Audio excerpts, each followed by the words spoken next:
SASDOவின் பிரதான செய்திகள். தலைப்புச் செய்திகள். இலங்கை மக்களை அச்சுறுத்தும் டெங்கு. மாநகர சபையின் ஊழல் மோசடி பகிரங்க விவாதத்துக்கு தயாரா? அரசு ஊழியர்களுக்கு 20 கிலோ அரிசி அரசின் புதிய திட்டம்.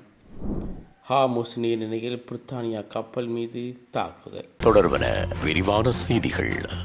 இந்த ஆண்டு இதுவரையான காலப்பகுதியில் பதிவான டெங்கு நோயாளர்களின் எண்ணிக்கை 50,000 தாண்டியுள்ளதென தேசிய டெங்கு கட்டுப்பாட்டு பிரிவின் சமூக மருத்துவரான பிரஷிலா சமரவீர தெரிவித்துள்ளார். அதன்படி நாட்டில் இதுவரை 50,459 நோயாளர்களும் 30 இறப்புகளும் பதிவாகியுள்ளன என்றும் அவர் மேலும் ஊடகங்களுக்கு தெரிவித்துள்ளார்.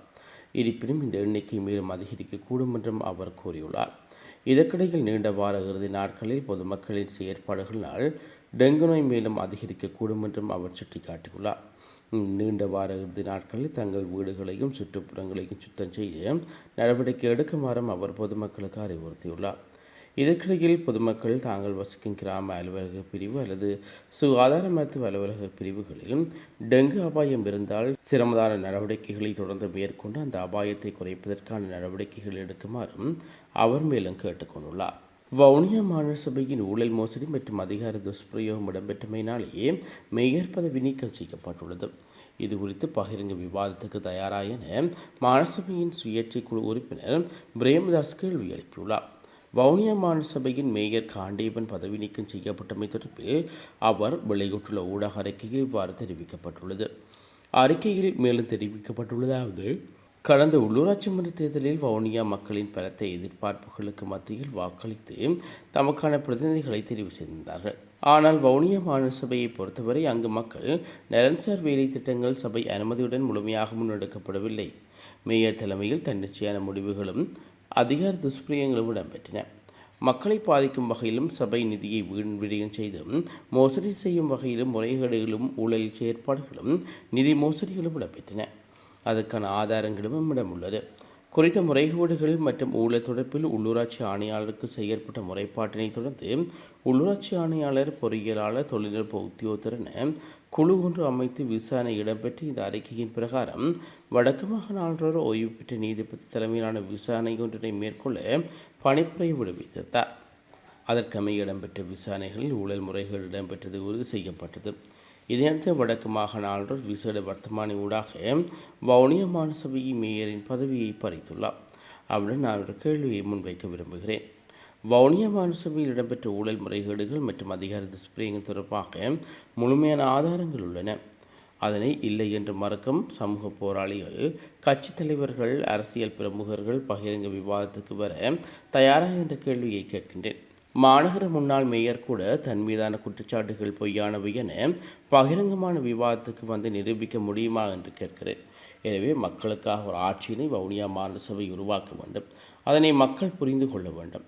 ஊழல்வாதிகளில் பின்னால் சென்று நகரத்தை நாசமடைய இடமளிக்கக்கூடாது எனவும் அவர் மேலும் தெரிவித்துள்ளார். அரசு ஊழியர்களுக்கான தவணை முறையில் பணம் செலுத்தும் அடிப்படையில் 20 கிலோ அரிசியை வழங்குவதற்கான வேலை திட்டம் ஒன்று நடைமுறைப்படுத்த திட்டமிடப்பட்டுள்ளது. குறித்த விடயத்தை வர்த்தக, வாணிப, உணவு பாதுகாப்பு மற்றும் கூட்டுறவு அபிவிருத்தி அமைச்சர் வசந்த சமரசிங்க தெரிவித்துள்ளார். இதன்போது சிவப்பு அரிசி மற்றும் நாட்டரிசி இவ்வாறு வழங்க திட்டமிட்டுள்ளதாகவும் அமைச்சர் மேலும் தெரிவித்துள்ளார். இதோ நாம் அரசு ஊழியர்களுக்காக 20 கிலோ அரிசியை வழங்க உள்ளோம். விவசாய அமைச்சினால் ஒரு முன்மொழிவு கிடைக்கப்பெற்றுள்ளது. அரசு ஊழியர்களுக்கு சலுகை விலையில் 20 கிலோ அரிசி வழங்கப்படும்.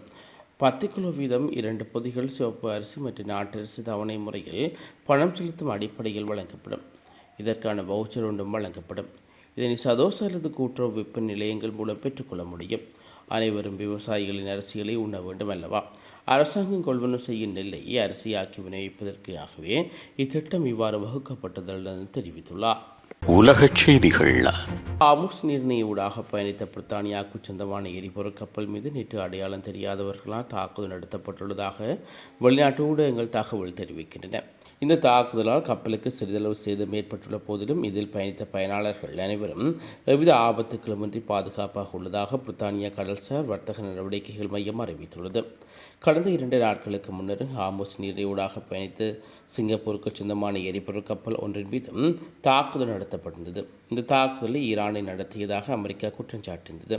அதற்கு பதிலடி கொடுக்கும் வகையில் அமெரிக்க அதிகாரிகளால் நேற்று ஈரானில் உள்ள சில இலக்குகள் மீது வான்வழி தாக்குதல்கள் நடத்தப்பட்டது. எனினும் பதிலக்கு ஈரானும் ஐக்கிய அரபு அமீரகம் மீது தாக்குதல் நடத்தியிருந்தமை குறிப்பிடத்தக்கது. மீண்டும் தலைப்புச் செய்திகள். இலங்கை மக்களை அச்சுறுத்தும் டெங்கு. மாநகர சபையின் ஊழல் மோசடி பகிரங்க விவாதத்துக்கு தயாரா? அரசு ஊழியர்களுக்கு 20 கிலோ அரிசி அரசின் புதிய திட்டம். ஹார்முஸ் நீரிணையில் பிரித்தானியா கப்பல் மீது தாக்குதல்.